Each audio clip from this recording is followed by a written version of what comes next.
దీనికి ఏదన్నా సరే ఈ గందరగోళం నుంచి బయటపడటానికి ఏదన్నా అంటే గవర్నమెంట్ సైడ్ నుంచి కావచ్చు, ఇటు రియల్ ఎస్టేట్ వర్గాలకు సంబంధించి కావచ్చు, ఓ మీటింగ్ లాంటిది ఏమైనా జరుగుతుందా? దీన్ని ఎలా బయటపెట్టాలి, దీన్ని ఎలా మళ్ళీ ముందుకు తీసుకొని వెళ్ళాలని ఆలోచన చేస్తున్నారు. ఇప్పుడు క్రెడాయ్ కానీ గవర్నమెంట్ కానీ కొన్ని డిస్కషన్స్ అయితే జరుగుతున్నాయండి. అట్లని వీళ్ళు ఏం చేయట్లేదని కాదు. ఇప్పుడు ప్రస్తుత గవర్నమెంట్ కూడా మనం చూసుకుంటే అటు చీఫ్ మినిస్టర్ గారు ఒకసారి యుఎస్ఏ, సౌత్ కొరియా వెళ్ళటం జరిగింది. ఆ తర్వాత స్విట్జర్లాండ్, డెవోస్ కూడా మీటింగ్స్ అటెండ్ జరగటం జరిగింది. ఆ తర్వాత రీసెంట్ గా జపాన్ కూడా వెళ్ళటం జరిగింది. దీనివల్ల ఆటోమేటిక్ గా more than 2 lakh crores of rupees అయితే ఇన్వెస్ట్మెంట్స్ అయితే వచ్చాయని చెప్తున్నారు.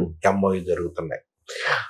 ఇవన్నీ ఏంటంటే ఇనిషియేటివ్ ఆఫ్ ది గవర్నమెంట్ అనమాట. అది టోటల్ గా తీసుకోవట్లేదని చెప్పలేము, మనం తీసుకుంటున్నారు. కాకపోతే ఏంటంటే బయట సిచ్యువేషన్స్ కానీ కొన్ని ఏంటంటే ఎక్స్టర్నల్ ఫ్యాక్టర్స్ కానీ ఇన్కన్సిస్టెన్సీ ఆఫ్ ది గవర్నమెంట్ కొన్ని లోపాలు ఉన్నాయి. అవన్నీ సరి చేసుకుంటే డెఫినెట్ గా. ఇప్పుడు మీకు తెలుసో లేదో హైదరాబాదు డేటా సెంటర్ హబ్.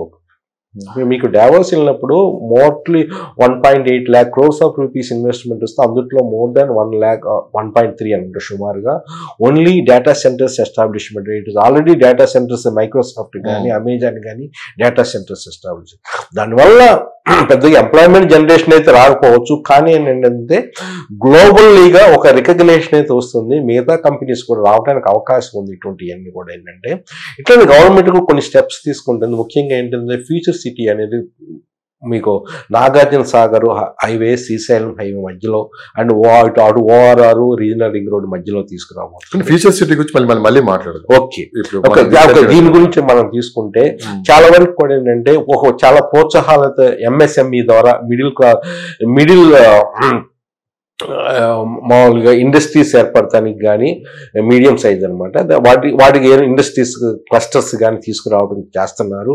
అట్లనే రీజనల్ రింగ్ రోడ్ కూడా తీసుకొచ్చేసి దాని చుట్టూ కూడా డెవలప్ చేయాలి, ఇండస్ట్రీస్ క్లస్టర్స్ తీసుకురావాలని ప్రయత్నం. ఇంత జరుగుతున్నా కూడా ప్రభుత్వం ఇన్ని చర్యలు తీసుకుంటుంది, పెట్టుబడులు తీసుకుని వస్తున్నారు, కానీ ఈ ప్రజల్లో ఉన్న భయం అనేది తొలగిపోవట్లేదు. అంటే బలంగా వీళ్ళు ప్రజల్లోకి తీసుకొని వెళ్ళలేకపోతున్నారు. అదేనండి చెప్తాను కదా, తీసుకెళ్లే పద్ధతి అనేది కరెక్ట్ గా ఉంటుందా? హైడ్రా అనేది మంచిదా కాదా?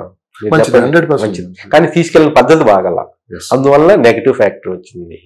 అట్లనే ఫార్మాసిటీ క్యాన్సిల్ అని కాకుండా వేరే తీసుకొస్తాం. ఇప్పుడు ఏమైంది, మళ్ళీ అదే ప్లేస్ లో మళ్ళీ ఫీచర్స్ చిన్న వాడే ఇంకోటి. అట్లనే హైదరాబాద్ ఎయిర్పోర్ట్ కి మనకి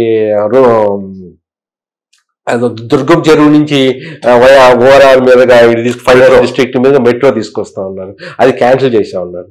కానీ దానికన్నా ఏంటంటే ఒక చెప్పే పద్ధతి కూడా బాగుంది. ప్రయారిటీ అనేది ఇప్పుడు అది తగ్గించేసి దానికన్నా మంచి ప్రయారిటీ డెన్సిటీ, పాపులేషన్ డెన్సిటీ అయితే ఎక్కడ ఉందో దానివల్ల చంద్రయాన్ గుట్ట మీదుగా తీసుకురాబోతున్నాం అని చెప్పడంలో ఒక పద్ధతి ఉంది. అంటే ఆయన చెప్పడం కూడా ఏంటంటే సార్, గత ప్రభుత్వం ఎక్కువ మంది లబ్ధి పొందారు ఈ ఏరియాల్లో, సో దాన్ని అంటే వీళ్ళు ముందే ప్లాన్ చేసుకొని అక్కడంతా ఇన్వెస్ట్మెంట్ చేసుకొని ఈ రూట్ మ్యాప్ అంతా రెడీ చేసుకున్నారు, అందుకే దీన్ని నేను మారుస్తున్నానని చెప్పే ఉద్దేశంలో ఉండొచ్చు. అట్లా కదండి, వెరీ సింపుల్ గా మనం ఒక రూలింగ్ పార్టీలో ఉన్నప్పుడు మనం తీసుకున్న నిర్ణయాలు ప్రజల యొక్క ఎక్కువ ఉపయోగాన్ని బట్టి చూసుకొని చేయాలి. ఇది అపోజిషన్ పార్టీకి అక్కడ ల్యాండ్స్ ఉన్నాయి అని మనం అక్కడ అవాయిడ్ చేయటం ఇది కాదు. That's not main thing. Only ఒక్కటే ఉండాలా గవర్నమెంట్ కి, పబ్లిక్ కి ఏది మ్యాక్సిమం యూజ్, ఏది ఎట్లా చేస్తే బాగుంటుంది అని ఒక్క దృష్టే ఉండాలి. సింగిల్ ఫోకస్, రెండో ఫోకస్ ఉండకూడదండి. గవర్నమెంట్ కూడా నిన్న సాటర్డే నీతి ఆయోగ్తో అందరు చీఫ్ మినిస్టర్ని పిలిచి సెంట్రల్లో మోదీ గారు మాట్లాడటం జరిగింది. అందులో కూడా చీఫ్ మినిస్టర్ కేటగిరీలుగా కొన్ని విషయాలు చెప్పడం జరిగింది. అదే నేను చెప్పినట్టుగా ఇందాక డేటా సెంటర్ హబ్గా హైదరాబాద్ చేస్తున్నాము. ఇంకోటి ఏంటంటే సెమీ కండక్టర్ ఇండస్ట్రీస్ కూడా దాంట్లో ఆ హబ్లోకి లేకపోతే గవర్నమెంట్ అండ్ సెంట్రల్ గవర్నమెంట్ కొన్ని స్టేట్స్ని ఐడెంటిఫై చేస్తున్నారు. దాంట్లో కూడా మమ్మల్ని కూడా హైదరాబాద్ని కూడా చేర్చుకొని అనేది రిక్వెస్ట్ చేయడం జరిగింది. అట్లాగే మెట్రో యొక్క విస్తరణ కానీ మిగతా రీజనల్ రింగ్ రోడ్కి సంబంధించిన డెవలప్మెంట్ కానీ నార్త్ సౌత్ రెండు కలిపి ఒకేసారి చేయాలని రిక్వెస్ట్ చేయటం జరిగింది. దానివల్ల ఏంటంటే కాస్ట్ ఆఫ్ కంప్లీషన్ అనేది తొందరగా జరగడానికి అవకాశం ఉంది, కాస్ట్ ఆఫ్ కన్స్ట్రక్షన్ తగ్గుతానికి అవకాశం ఉంది. రెండు పద్ధతి. అట్లానే అప్పుడు అదే మన ప్రతి జిల్లాలో కూడా ఒక పారిశ్రామిక పార్కుని ఏర్పాటు చేస్తున్నాం అన్నారు. అట్లానే ప్రతి నియోజకవర్గంలో కూడా కర్మాగారాలు అంటే ఇండస్ట్రీకి సంబంధించిన కర్మాగారాలు కూడా ఏర్పాటు చేస్తున్నాము. ప్రతి ఒక్క దానివల్ల ఏంటంటే ఉద్యోగాలు పెంచడానికి అవకాశం ఉంటుందని ప్రతి నియోజకవర్గం కేటగిరీ తీసుకొని ప్రతి జిల్లాలను కూడా కేటగిరీ చేసుకొని అంటే అప్పుడు సమగ్రంగా అన్ని జిల్లాలకు కూడా ఏంటంటే డెవలప్మెంట్ అనేది విస్తరించబోతుంది అనమాట. అట్లనే ఇప్పుడు ఒకే వైపు అనేది ఏం లేదు, కానీ కొన్ని న్యాచురల్గా ఏంటంటే షిఫ్ట్ అయింది. డెవలప్మెంట్ అనేది ఏ స్టేట్ అయినా కానీ అన్ని ఈక్వల్గా అవ్వదు.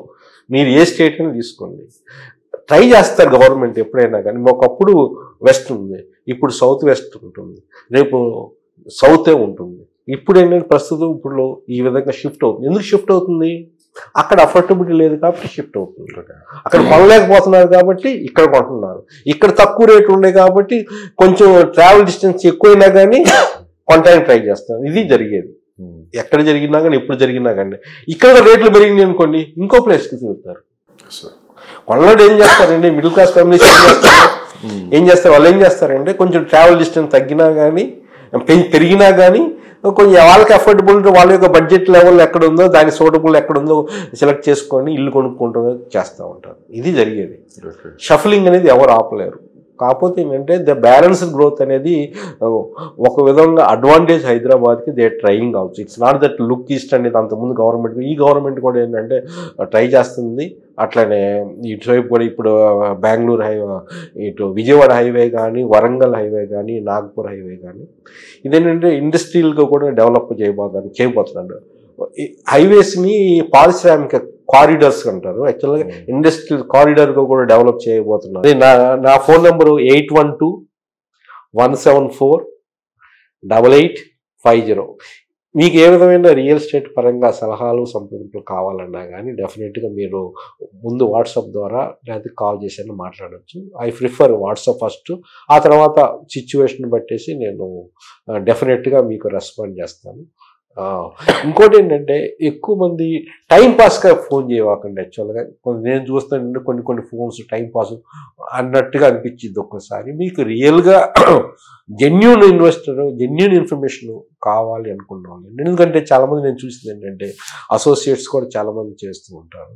వాళ్ళ ఇన్ఫర్మేషన్, వాళ్ళ నాలెడ్జ్ పెంచుకుంటారు. దానికన్నా ఏంటంటే I prefer the customers to call me. ఎందుకంటే అప్పుడు ఏంటంటే డైరెక్ట్ బెనిఫిట్ అనేది కస్టమర్స్ రావడం కాదు. ఇంకోటి నాకు ఫోన్ నెంబర్ మళ్ళీ చెప్తున్నాను, 8121748850. Thank you very much. మీరందరూ ఫ్యూచర్లో మంచి ఇన్వెస్ట్మెంట్ చేసి లబ్ధి పొందాలని కోరుకుంటున్నాను. Thank you. ధన్యవాదాలు సార్.